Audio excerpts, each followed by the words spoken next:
Ayun guys, welcome back sa panibagong video tutorial natin. Shoutout nga pala sa team Freenet natin dyan, yung mga masisipag na lumapag ng files at configs para magkaroon tayo ng free internet. Okay?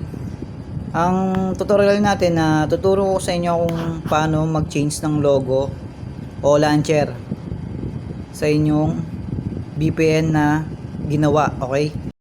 So first step natin, meron kayong dapat app editor. So ito guys, basic lang to ha. Hindi ko pwedeng ituro sa inyo yung paano mag-change ng logo mismo sa SRC na files kasi mahirapan kayo. Tuturuan ko na lang kayo ng basic. Okay? Need nyo ng app editor ultra. Kung meron kayo nyan, i-click nyo lang ha, okay? Tapos click nyo dito, select app.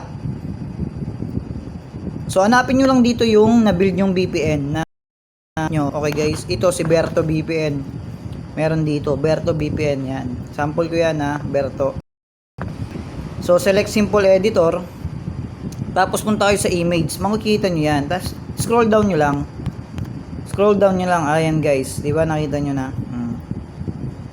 So lahat yan na may icon, normal PG, lahat ng logo nya, pwede nyo siyang palitan guys. Okay. Ito yung IC launcher nya, ayan yung nasa taas na notification nya. So ayun, nakita nyo yung icon nya guys. Ayan.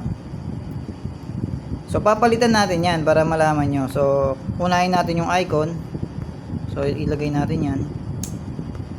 Tapos ilagay natin yan. I-click lang yan guys ha. So punta tayo dun sa IC launcher para yun yung notification na makikita mo pag nag-connect na. Okay guys. So save. O hintayin nyo lang guys. So install.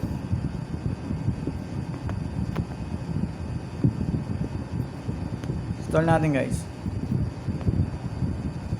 Basic tutorial lang to guys ha, kung paano mag-change ha. Hindi natin pwedeng ituro yung nasa files mismo kasi mahihirapan kayo. So ayan guys oh, Berto VPN. No, naiba na yung icon niya guys. So lahat ng icon niyan may iba na, ayan oh. Diba nakita nyo? So dito rin, oh, iba na rin yan, Berto VPN.